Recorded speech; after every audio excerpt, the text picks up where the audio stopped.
Hello guys, ఎలా ఉన్నారు? Just imagine, ఇప్పుడున్నట్టు 100 ఏళ్ళు కాకుండా మనిషి 200 ఏళ్ళు బ్రతకడం పాసిబుల్ అయితే ఎలా ఉంటుంది? ఊరుకో బ్రో, ప్రజెంట్ ఉన్న పొల్యూషన్కి కల్తీకి మనిషి 60-70 ఏళ్ళు బ్రతకడం గొప్ప. అలాంటిది నువ్వు ఏకంగా 200 ఏళ్ళు అంటున్నావు. అస్సలు అవ్వదు అనుకుంటున్నారా? కానీ టెక్నాలజీ చాలా అడ్వాన్స్డ్ అవుతుంది. ఎప్పటికప్పుడు కొత్త కొత్త విషయాలు కనుక్కుంటూనే ఉన్నారు. దీనివల్ల మన జీవితంలో, మన సమాజంలో ఎన్నో మార్పులు వస్తున్నాయి. జనరల్గా మనిషికి 60 ఏళ్ళు దాటాక ఏజ్ ప్రభావం మన శరీరంపై బలంగా పడుతుంది. కానీ 200 ఏళ్ళు బ్రతకడం అంటే ముసలితనం చాలా వరకు తక్కువగా ఉంటుంది. మనం ముసలితనానికి దూరంగా ఉండాలంటే సైన్స్ అండ్ టెక్నాలజీ ఖచ్చితంగా అద్భుతాలు చేయాలి. ఇలా ఒకేసారి 200 ఏళ్ళకి ఏజ్ పెరిగేలా చేస్తే లైఫ్లో చాలా మందికి చాలా చేయాలని ఉంటుంది. కానీ సరైన ఏజ్లో చేయలేక, తర్వాత చేద్దామంటే ఏజ్ లేక, ఒంట్లో ఓపిక సరిపోక, ఎన్నో డ్రీమ్స్ ఉన్నా కూడా వాటన్నింటిని పక్కన పెట్టేస్తున్నారు. అలాంటి వారందరికీ 200 ఇయర్స్ కనుక లైఫ్ ఉంటే కొత్త ఆపర్చునిటీస్, కొత్త గోల్స్ కనిపిస్తాయి. ఒక్క మాటలో చెప్పాలంటే లైఫ్ని మళ్ళీ రీస్టార్ట్ చేయొచ్చు. కాసేపు ఇలా ఊహించుకోండి, ఇప్పుడంటే ఎవరికి వారే ఇండివిజువల్ లైఫ్ అని చెప్పేసి, ఇండిపెండెంట్ లైఫ్ అని, ప్రైవసీ అని వేరువేరుగా ఉంటున్నారు. కానీ ఇప్పుడు లైఫ్లో చాలా మందికి ఒక ఏజ్ వచ్చాక అర్థమవుతుంది, నిజంగా మనం లైఫ్లో గ్రో అవ్వాలంటే ఇలా ఇండివిజువల్గా కాదు, ఒకప్పట్లో జాయింట్ ఫ్యామిలీస్లో ఉంటే బాగుంటుంది అని. ఇప్పుడు లైఫ్ స్పాన్ కూడా 200 ఇయర్స్ పెరుగుతుంది కాబట్టి ఒకే ఇంట్లో కనీసం 6 జనరేషన్స్ వరకు ఉండొచ్చు. ఒకళ్ళు చేసిన మిస్టేక్స్ నుండి ఇంకొక తరం వాళ్ళు నేర్చుకోవచ్చు. ఇంకొకళ్ళు మిస్టేక్స్ చేయకుండా ఆల్రెడీ ఎక్స్పీరియన్స్డ్ జనరేషన్స్ అడ్డుకోవచ్చు. అదే ఇంట్లో పాత జ్ఞానంతో పాటు కొత్త ఐడియాస్ కలిసి లైఫ్ని ఒక రేంజ్లో లీడ్ చేయొచ్చు. సేమ్ టైం మరీ అంతమంది ఒకే ఇంట్లో ఉంటే ఆబ్వియస్గా ఈగోస్, కంపారిజన్స్, మాట అనుకోవడం ఇవన్నీ కామనే. అసలు ఎందుకు ఇలా జాయింట్ ఫ్యామిలీస్ అన్నానంటే, ప్రతి ఒక్కరు అన్ని షేర్ చేసుకుంటే అందరికీ ఖర్చులు తగ్గుతాయి. ఇంట్లో ఉన్న వాళ్ళందరూ ఒకేసారి షాపింగ్ వెళ్ళి బట్టలు కొన్నారనుకోండి, అంతమంది బట్టల మీద గట్టి డిస్కౌంటే వస్తుంది. ఆ ఫ్యామిలీలో ఎవరికొకరికి మంచి బిజినెస్ ఐడియా వచ్చిందనుకోండి, దాన్ని ఎగ్జిక్యూట్ చేయడానికి ఎవరినో నమ్మకస్తుల కోసం వెతుకోకుండా ఇంట్లో ఉండేవాళ్ళ హెల్ప్నే తీసుకోవచ్చు. కానీ మీ మైండ్లో చాలా మందికి ఇక్కడే కొన్ని డౌట్స్ రావచ్చు. చాలా మంది అలా బిజినెస్ చేసి విడిపోయారు కదా అని చెప్పేసి. అది నిజమే, కానీ ఇండియాలో ఈ రోజు సోకాల్డ్ మల్టీ మిలియనర్స్ అందరూ కూడా బిజినెస్లు ఈ తరం వాళ్ళు మొదలు పెట్టినవి కాదు. వాళ్ళందరూ కూడా పై జనరేషన్స్లో ఎవరో ఒకళ్ళు ఫ్యామిలీ నుంచి స్టార్ట్ చేసిన ఫ్యామిలీ బిజినెస్లే. అయితే వాళ్ళు సక్సెస్ అవుతున్నారు, కానీ వీళ్ళు ఎందుకు సక్సెస్ అయిపోతున్నారంటే దానికి మెయిన్ రీజన్ ఏంటో తెలుసా? ఏ బిజినెస్ కైనా ఒక సిస్టమ్ ఉండాలి. దాన్ని బట్టి మనుషులు ఎవరు మారినా కూడా ఆ సిస్టమ్ ప్రకారం ప్రతి బిజినెస్ రన్ అయితే ఎలాంటి డిస్టర్బెన్సెస్ రావు. అక్కడ సక్సెస్ అయిన వాళ్ళు ఫాలో అయ్యేది కూడా అదే. ఎందుకంటే మనకున్న ఈ 100 ఇయర్స్లో కెరీర్ గ్రోత్ అని చెప్పేసి మన ఫ్యామిలీ కోసం కష్టపడుతున్నాం అనుకుంటున్నాం. కానీ మీరు ఏ ఫ్యామిలీ కోసం అయితే ఇంత కష్టపడుతున్నారో చివరికి అదే ఫ్యామిలీకి మీరు దూరం అవుతున్నారు. సరిగ్గా చెప్పాలంటే ఒక సంవత్సరంలో మీరు ఇంటికి వెళ్ళి మహా అయితే ఒక 3-4 రోజులు తరఫున ఒక 5 సార్లు ఉంటారు.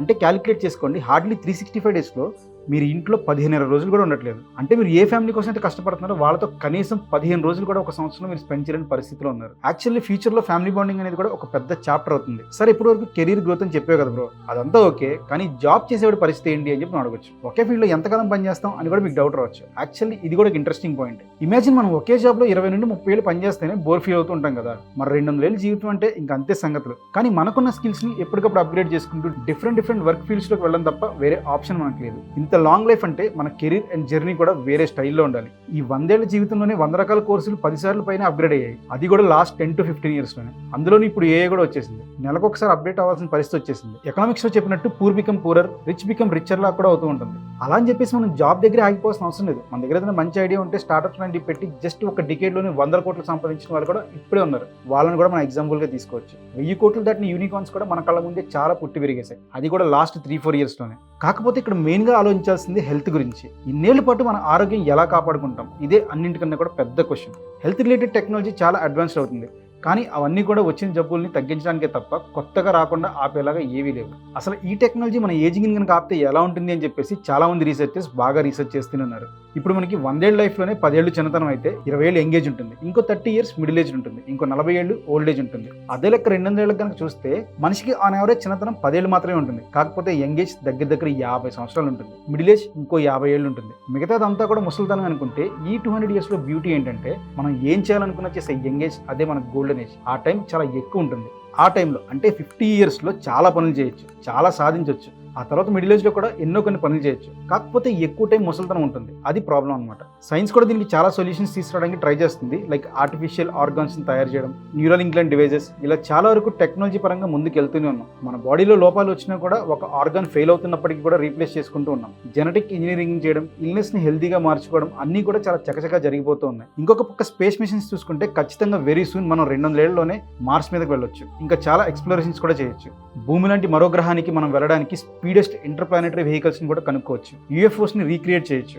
ఒకప్పుడు ఎవరనుకున్నారు గంటకు 400 కిలోమీటర్ స్పీడ్ వెళ్ళే బుల్లెట్ ట్రైన్స్ వస్తాయని చెప్పేసి. అలాగే లైట్ ఇయర్స్ ఆఫ్ డిస్టెన్స్ని కూడా జస్ట్ ఒక డేలోనే మనం ట్రావెల్ చేసే వెహికల్స్ కూడా ఫ్యూచర్లో రావచ్చు. అది కూడా మనకు 200 ఏళ్ళు ఆయుష్ ఉంటే ఆ 200 సంవత్సరాలని మనం కనిపెట్టవచ్చు. చెప్పలేం కదా. హబుల్ టెలిస్కోప్లో ఇప్పుడు మనం ఎక్కడి నుంచో చూసే ప్రతి ఒక్క గ్రహాన్ని మనం డైరెక్ట్గా వెళ్ళి ఎక్స్ప్లోర్ కూడా చేయొచ్చు. అలా ఒక 1000 ఏళ్ళు పోయాక ఇప్పుడు మనం ఒక కంట్రీ నుంచి ఇంకొక కంట్రీకి ఎలా అయితే కొరియర్స్ చేసుకుంటున్నామో, ఆన్లైన్లో ఆర్డర్స్ చేసుకుంటున్నామో, ఫ్యూచర్లో ఒక గ్రహం మీద నుండి ఇంకొక హ్యాబిటబుల్ ప్లానెట్ మీద కూడా ఆన్లైన్లో కొరియర్ సర్వీసెస్ స్టార్ట్ అవుతాయేమో. ఇదంతా మంచి సైడ్ పాజిటివ్గా చూస్తే వినడానికి చాలా బాగుంది. కానీ ఇక్కడ నెగిటివ్ థింగ్ ఏంటంటే అంత లాంగ్ లైఫ్ 200 ఏళ్ళు బ్రతికితే మనిషి ఖచ్చితంగా గ్రిడ్ అనేది డామినేట్ చేస్తూ ఉంటుంది. అది కూడా మనిషి ఆయుష్తో పాటు ఆకాశాన్ని తాకుతూ ఉంటుంది. అందులో డౌటే లేదు. అక్కడి వరకు వెళ్ళాక మనిషి కేవలం 200 ఏళ్ళు మాత్రమే కాదు, మరింత ఎక్కువ కాలం ఎలా బ్రతకాలి అని చెప్పి కూడా ఆలోచిస్తాడు. అలా టైం గడిచే కొద్దీ ఈ 200 ఇయర్స్ లైఫ్ స్పాన్ కాస్త మనిషిని అమరుండి చేయొచ్చేమో, మనం చెప్పలేం. అలా జరిగితే మొత్తం విధ్వంసమే జరుగుతుంది. 10 మందికి సరిపోయే న్యాచురల్ రిసోర్సెస్ని ఒక్కడికే పెట్టాల్సి వస్తుంది. ఎనర్జీ, లైఫ్ ఎలెక్సిర్ వంటి రిసోర్సెస్ కోసం కూడా ఖచ్చితంగా యుద్ధాలు జరుగుతాయి. ఎప్పుడు ఎక్కడి నుండి ఎలా ముప్పు ఎదురవుతుంది అనేది ఎవరని చెప్పలేం.